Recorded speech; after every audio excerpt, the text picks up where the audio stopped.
Assalamualaikum warahmatullahi wabarakatuh. Saya Novita Dwi Rahmawati dari kelompok 2. Di sini saya akan menjelaskan mengenai pengertian, tujuan, manfaat, dan fungsi dari analisis SWOT.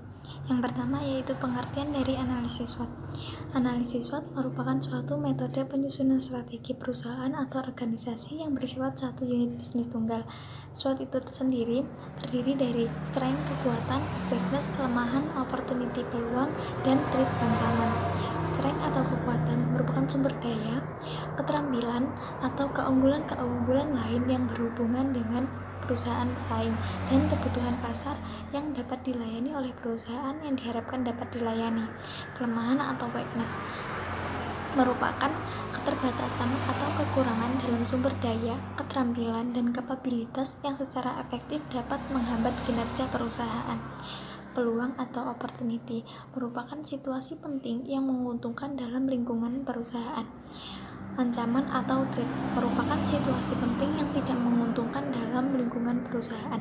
Selanjutnya yaitu tujuan dari analisis SWOT adalah untuk membenarkan faktor-faktor internal maupun eksternal perusahaan yang telah dianalisis. Selanjutnya, manfaat dari analisis SWOT merupakan strategi bagi para stakeholder untuk menetapkan sarana-sarana saat ini atau ke depan terhadap kualitas internal maupun eksternal perusahaan. Yang terakhir yaitu fungsi dari analisis SWOT, yaitu untuk menganalisa kelemahan dan kekuatan dengan cara melalui telaah terhadap kondisi internal perusahaan, dan juga analisa terhadap peluang dan ancaman yang dihadapi perusahaan yang dilakukan melalui telaah terhadap kondisi eksternal perusahaan. Saya Partiningsih. Di sini saya akan melanjutkan penjelasan dari Mbak Novita Dwi untuk selanjutnya, yaitu jenis-jenis analisis SWOT. Pada dasarnya analisis SWOT dibagi menjadi dua, yaitu model kualitatif dan model kuantitatif.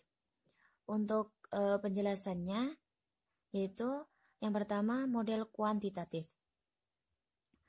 Merupakan sebuah asumsi dasar. Model ini adalah kondisi yang berpasangan antara S dan W serta O dan T.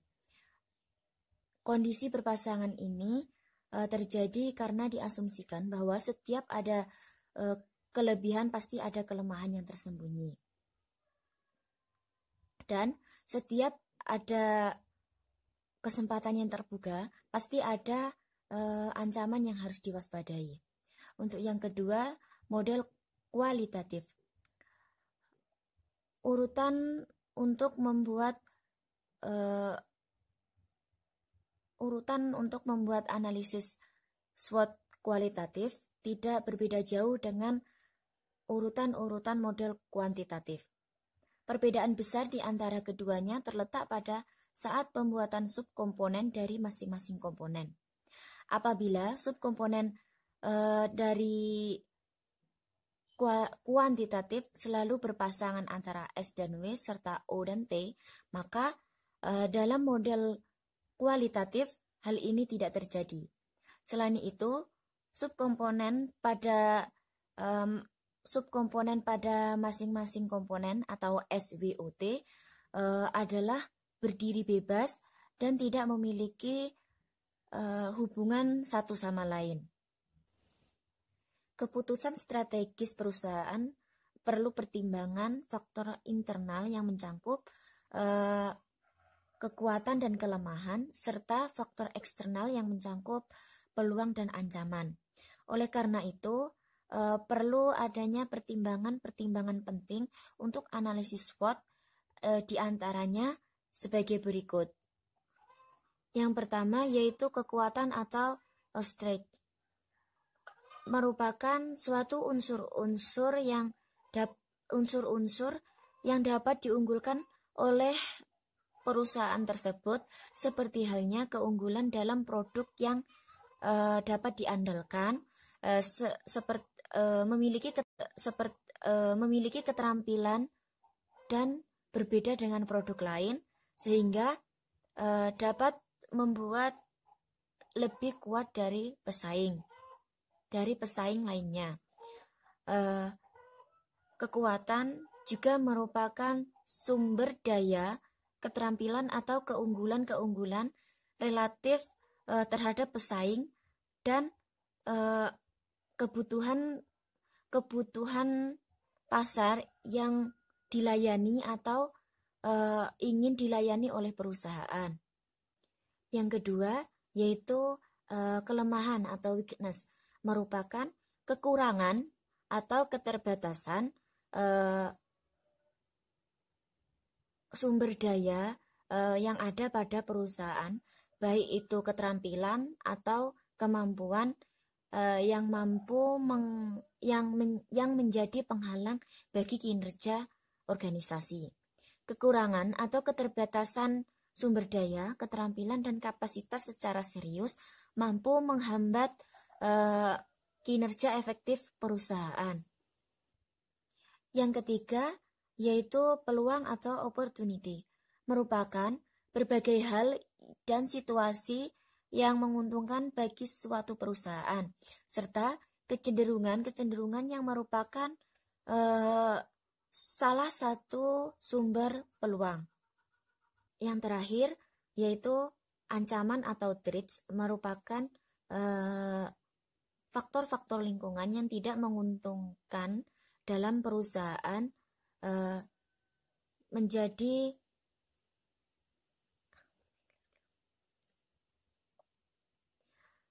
yang terakhir yaitu ancaman atau threats, merupakan faktor-faktor lingkungan yang tidak menguntungkan dalam perusahaan.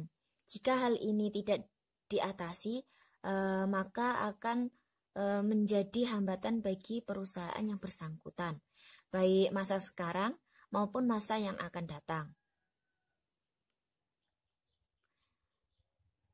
Jika dapat dikatakan, analisis SWOT merupakan instrumen yang ampuh dalam analisis strategi. Keampuhan tersebut terletak pada kemampuan para penentu strategi perusahaan untuk memaksimalkan peranan faktor kekuatan dan pemanfaatan peluang sebagai peluang, sehingga berperan sebagai sangkutan, baik masa sekarang maupun masa yang akan datang. Jika dapat dikatakan, analisis SWOT merupakan instrumen yang ampuh dalam analisis strategi. Keampuhan tersebut terletak pada kemampuan para penentu strategi perusahaan untuk memaksimalkan peranan faktor kekuatan dan pemanfaatan peluang sebagai peluang, sehingga berperan sebagai alat untuk meminimalisasi kelemahan yang ada dalam tubuh perusahaan serta menekan ancaman yang timbul dan harus dihadapi. Bismillahirrahmanirrahim. Assalamualaikum warahmatullahi wabarakatuh. Saya Rismawati Anindiyasari dari kelas ESC. Di sini saya akan menjelaskan tentang analisis SWOT dan manajemen pengambilan keputusan. Yang pertama, dalam mendukung manajemen mengambil sebuah keputusan yang akan berpengaruh terhadap organisasi, maka analisis SWOT memiliki peran yang sangat besar dalam pengambilan sebuah keputusan organisasi. Kemudian, proses pengambilan keputusan dengan cara ini selalu dikaitkan dengan pengembangan misi, tujuan, strategi, dan kebijakan usaha. Jadi, pada prinsipnya, analisis SWOT membandingkan antara faktor eksternal, peluang dan ancaman, dan faktor internal, kekuatan dan kelemahan guna menetapkan formulasi strategi dalam upaya penyusunan strategi jangka panjang. Adapun penerapan SWOT dalam sebuah perusahaan bertujuan untuk memberikan suatu arahan atau panduan bagi perusahaan agar tetap fokus kepada tujuan dari organisasi ataupun perusahaan tersebut. Mungkin sedikit penjelasan dari saya. Wassalamualaikum warahmatullahi wabarakatuh. Assalamualaikum warahmatullahi wabarakatuh. Saya Silviana Dewi Yunitasari dari kelas Ekonomi Syariah C dari kelompok 2. Nah, langsung saja di sini saya akan menjelaskan tentang peranan SWOT sebagai analisis manajemen risiko. Peranan SWOT sebagai alat dalam menganalisis manajemen risiko. Kondisi ini dalam suatu perusahaan selama ini dianggap sebagai suatu model yang dapat diterima secara umum dan lebih familiar. Sebenarnya jika kita ingin mempergunakan sebagai model ini, lain ini juga memungkinkan seperti BCG atau Boston Consulting Group Management Performance atau kinerja manajemen dan berbagai alat analisis lainnya.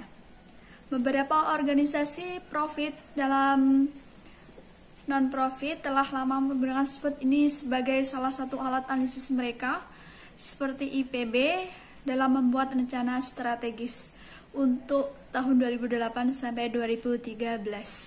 Sehingga dengan menggunakan SWOT sebagai dasar analisis perusahaan untuk digunakan sebagai salah satu model yang representatif dalam menganalisis manajemen risiko suatu perusahaan.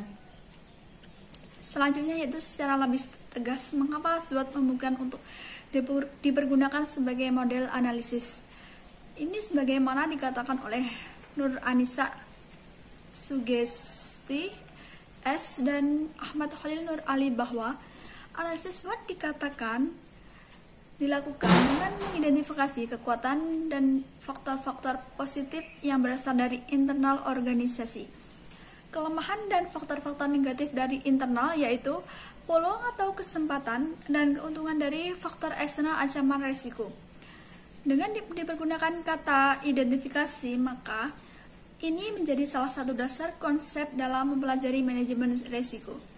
Bahwa tahap-tahap dalam melaksanakan manajemen risiko, yang pertama sekali adalah dengan melakukan identifikasi risiko. Untuk membuat analisis dengan mempergunakan SWOT dengan harapan memiliki nilai kelayakan yang tinggi, maka menempatkan alat analisis tidak hanya melakukan dengan melihat kondisi mikro dan makro dalam negeri saja, namun juga luar negeri.